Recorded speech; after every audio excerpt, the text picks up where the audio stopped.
this week's drive, we snatched the lead at Le Mans, chased to the line in North Carolina, endure rough conditions in Argentina, and see how we'll all get around when the oil runs out.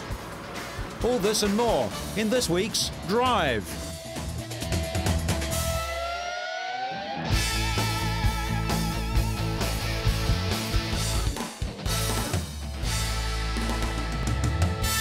The Ferrari Formula One team will face the sport's ruling body in June after a barrage of criticism of their conduct at the controversial Austrian Grand Prix. Team number 2, Rubens Barrichello, dominated practice and the race, but the team ordered him to move over and let Michael Schumacher win. The president of Ferrari addressed a press conference. For me, the important thing is that Ferrari wins. I think fans, before anything else, support their favorite drivers. It has always been like this in Formula One. I recall from my days the rows between the supporters of Niki Lauda and Clay Regazzoni.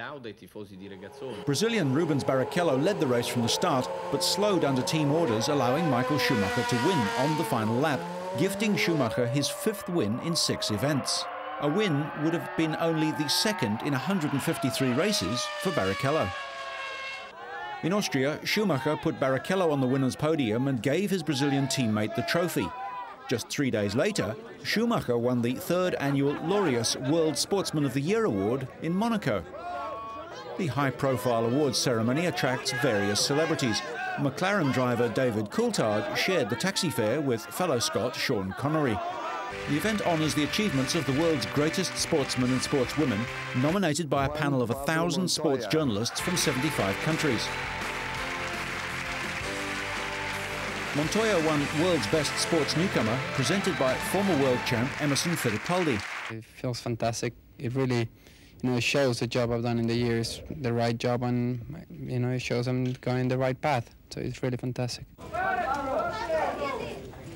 I'm delighted to say that the Academy has selected as the Sportsman of the Year my countryman Michael Schumacher.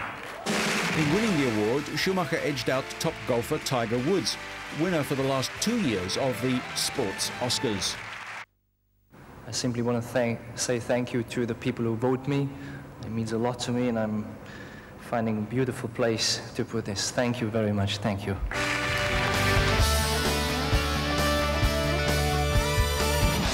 Ryan Newman survived everything thrown at him to become just the 2nd rookie to win NASCAR's All-Star Winston race at Concord, North Carolina. Newman endured a qualifying race, 2 elimination rounds, a helmet being thrown at him, 2 restarts and a furious battle with Dale Earnhardt Jr. to win the Winston this year and the $750,000 prize. Golly, I love this. Boy, Newman really strong at the end of that back straightaway. Look at him, right on the rear bumper of Tony Stewart. Tony Stewart started in pole position but was soon passed. Ryan Newman started the 20-lap race in 4th place and quickly caught Stewart, passing him on the 3rd lap. But Dale Earnhardt Jr. sliced his way through the field and was bumper to bumper with Newman over the final 2 laps. He could have won the race by spinning Newman out, but backed off, allowing Newman to win.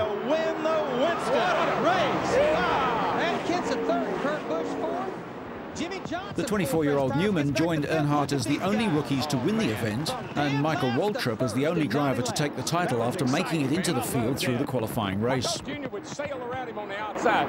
Junior really, listen, he... $1,326. And he had to knock down a few doors to do it.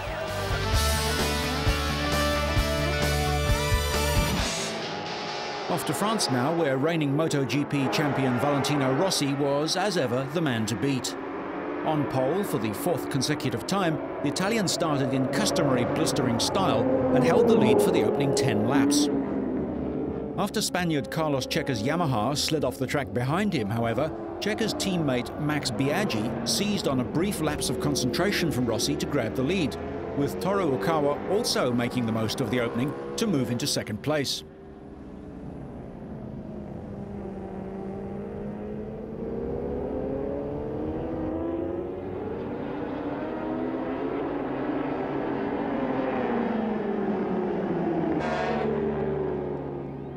Biaggi struggled to fend off the more powerful 4-stroke Hondas, and Ukawa soon passed him to claim the lead. Rain was falling lightly on the circuit, and on the 19th lap, a moment's hesitation from Biaggi was enough to give fellow Italian Rossi an opening to take second place.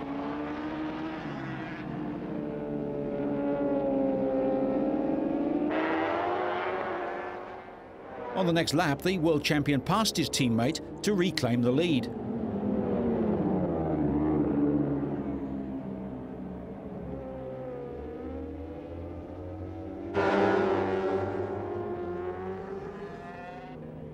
Just one lap later, the rain became significantly heavier and the stewards called a halt 7 laps early, with Rossi out in front. Ukawa, the only man to beat Rossi this season, took second place, with last year's French Grand Prix winner Biaggi in third. Rossi's first win in France takes him further in front in the championship. After 4 races, he has 95 points, 34 ahead of Ukawa, with Loris Capirossi of Italy third on 45. Meanwhile, 3 Aprilia riders claimed the podium in the 250cc race. Spain's Fonzi Nito took his second successive victory after winning a head-to-head battle with Italian Marco Melandri that went right into the final corner. Randy Duponnay gave the French fans cause to cheer with third place, his second podium finish of the year. Lucio Cecchinello enjoyed his second straight victory in the 125cc category, heading a group of 5 riders who crossed the line within a second of each other. World champ Manuel Poggiali of San Marino was second, with Spain's Daniel Pedrosa third.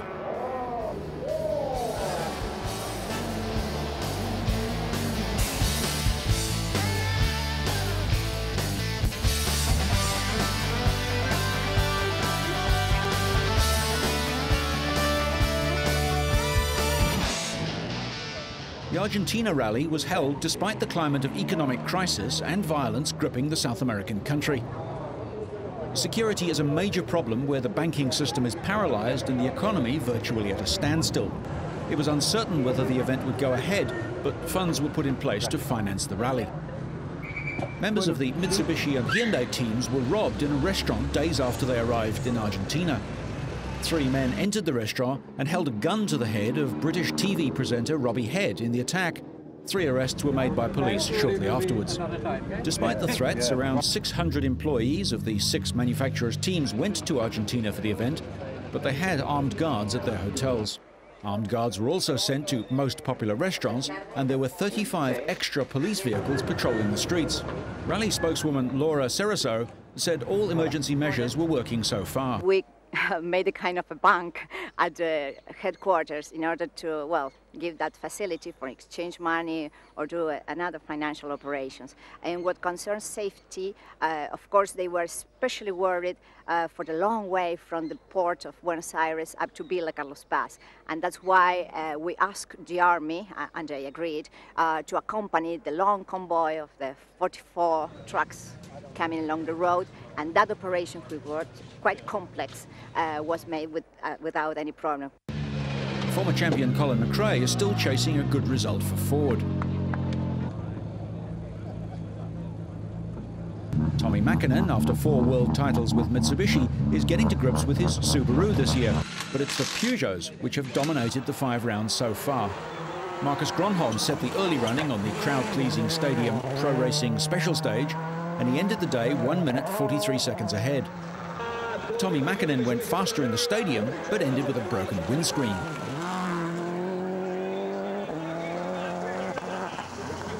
World champ Richard Burns was hanging it all out to stay in touch with the Flying Finns.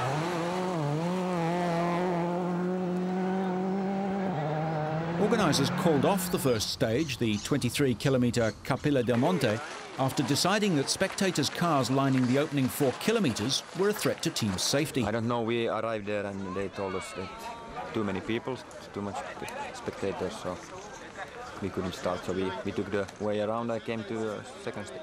The second stage was delayed by 17 minutes before action finally got underway, with Marcus Gronholm opening an early advantage, despite having to clean the racing line of gravel, but having the advantage of a dust-free view.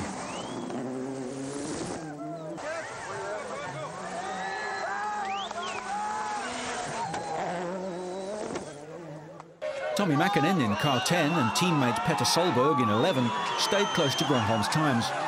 The high-speed stages were blanketed in dust and had sheets of soft sand which made for heavy going.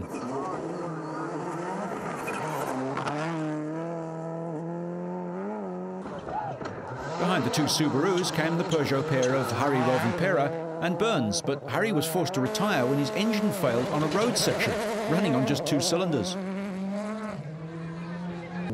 McRae won here last year, but lay 6th in the early stages.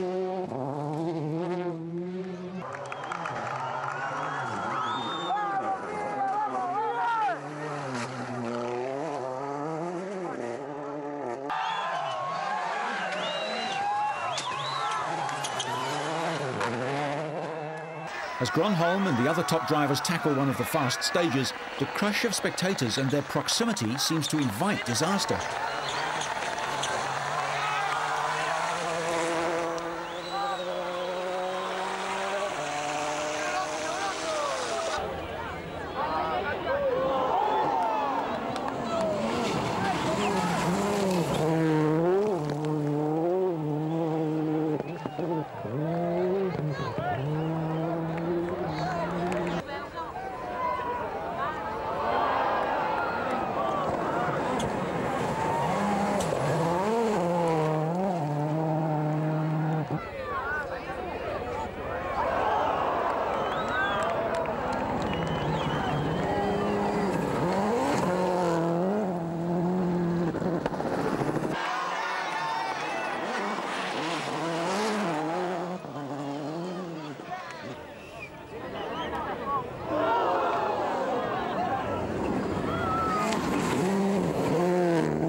Skoda's Argentine driver Gabriel Pozzo lost 1 minute and 40 seconds with power steering failure.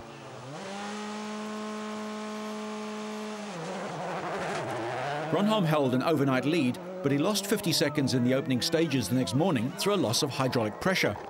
He then lost a further 36 seconds on the following stage and saw his lead over his countryman Tommi Mäkinen cut to just 17 seconds.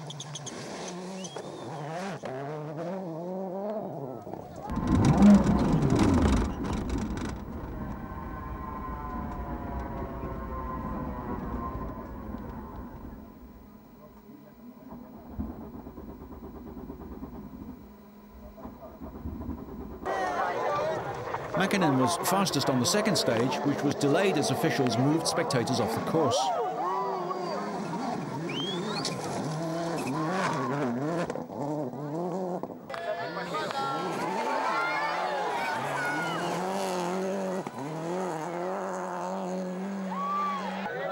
Burns picked up the pace and the third stage of the day.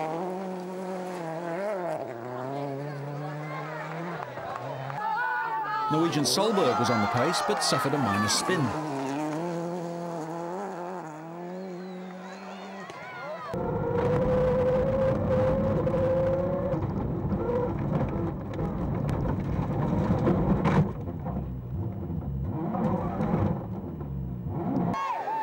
Sainz stayed in the points with 5th place, ahead of his teammate McRae in 6th.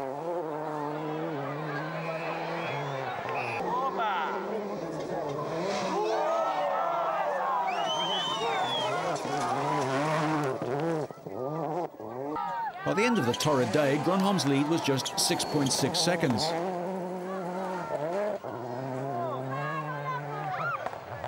Solberg was in 4th, despite losing time through problems with his gearbox, which automatically selected reverse, but he remained ahead of forward Sainz in 5th. Gronholm lost the lead to Mäkinen as the 4-times world champion set his 4th best stage time.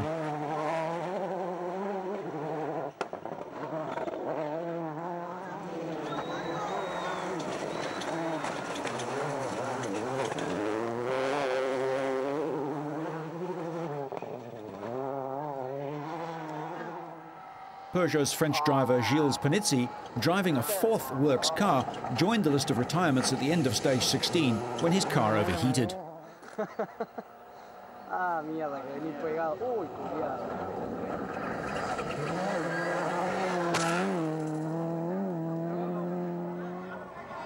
Gronholm hit back on the final stage, but Mäkinen ended the day with a slim advantage to set up a thrilling battle on Sunday.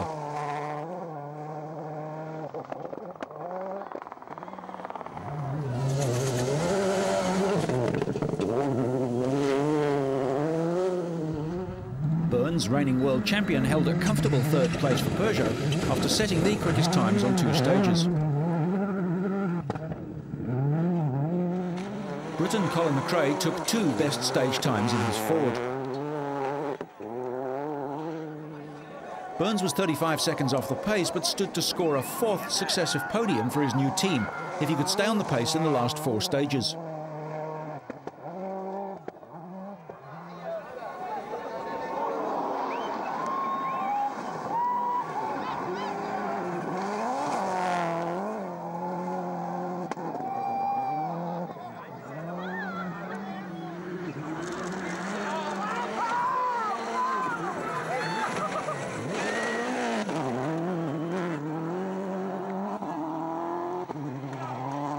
Yeah, it depends on the first stages. If we can keep the same speed, then we have to fight to the end.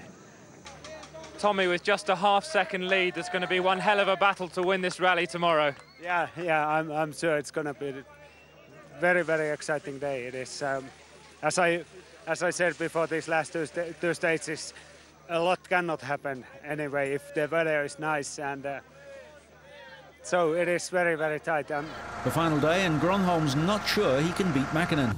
Can you beat Tommy Mäkinen today? I don't know. Now it seems to be difficult also with the weather conditions. It would be quite funny. This time, mist hides both the road and the crowds of spectators as Mäkinen pushes hard, but it was to end on the last bend of the penultimate stage.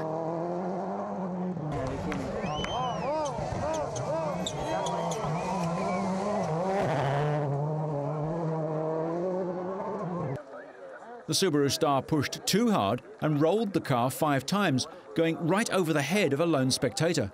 He was clearly shaken.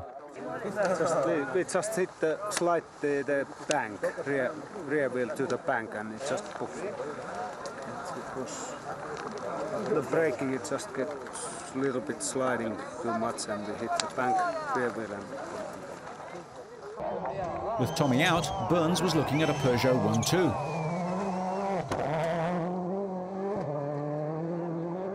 Into the last stages, and suddenly Sainz is in line for a podium place after all. Solberg was now the 4th-placed Subaru filling in a Ford sandwich as Colin McRae ran 5th.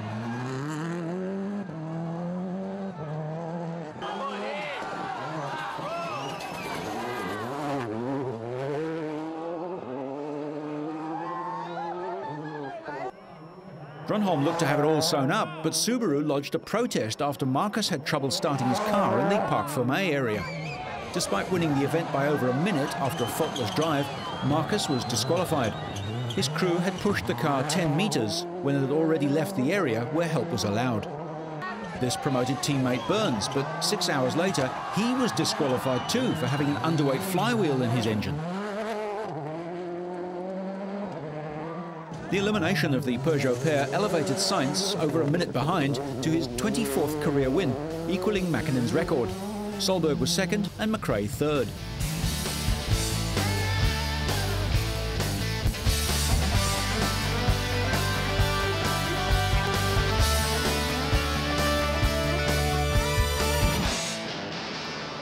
This may look like an ordinary luxury executive car crossing a bridge in London's financial district, but it's much more than that. How often have we seen clouds of fumes pouring out of heavy vehicles in heavily populated areas of the world? But the sleek silver car emits only pure water from its tailpipes.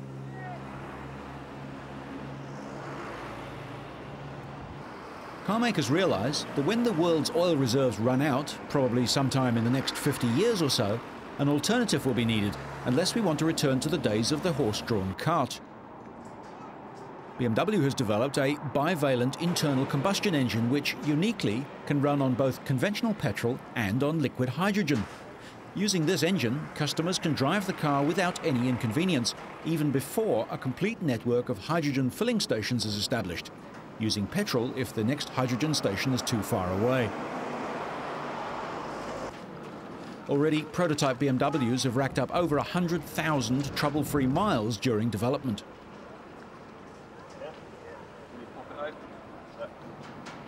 BMW have started a clean energy world tour to showcase their vision of the alternative fuels problem to influential people in the worlds of politics, business and science. And the Biofuel 745 visited London as part of the programme. For BMW, clean energy means closing the loop to zero carbon dioxide emissions levels, and the technical process is water to hydrogen and back to water. When used in vehicles, hydrogen is converted back into vapour and returned to the atmosphere as steam. I think there are a number of things that governments could do, and they relate in the end to the barriers that represent the barriers to the next phase of development of these technologies. The first thing, for instance, would be infrastructure. If we're going to have a hydrogen economy with transport fueled by hydrogen, we need to have a hydrogen refueling infrastructure. BMW research and development of hydrogen power dates back to the late 1970s and culminated on May the 11th, 2000, when the German car maker presented the world's first series-produced hydrogen car, the 750 HL. This took place in Berlin at the Expo 2000 World Trade Fair, where the cars were used as shuttles. With V12 internal combustion engines powered by liquid hydrogen or ordinary unleaded petrol, this fifth generation of hydrogen-powered cars is based on the latest BMW 7 Series models. The fuel filling stations will need to be just as high-tech as the cars in the future. This one's at Munich Airport.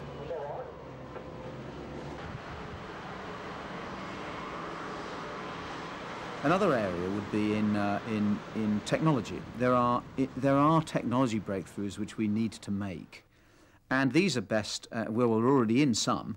We're already in some very powerful partnerships. Example would be BMW, where we're working with BMW to develop various aspects of the hydrogen technology and the hydrogen breakthroughs that are required in terms of motor cars. And if I were the government, I would be looking at those technological breakthroughs that are required and seeing how I could encourage that to happen. Imagine a future where there's no traffic pollution and no smog, just lots of clean water. And then finally, I think there are tax and fiscal incentives directly onto the consumer, because it's all very well having the technology, having the infrastructure, but somebody's got to buy the stuff. There's got to be a demand, a consumer demand. And I think that the government needs to be thoughtful about how to encourage that demand. And that may be, again, individual tax relief or tax breaks on the purchase of certain cars with certain technologies and such things. But all of those things can be together in order to encourage the acceleration of the hydrogen economy. We end this week on that hopeful note. But so you stay on track and up to speed, make sure you catch next week's Drive.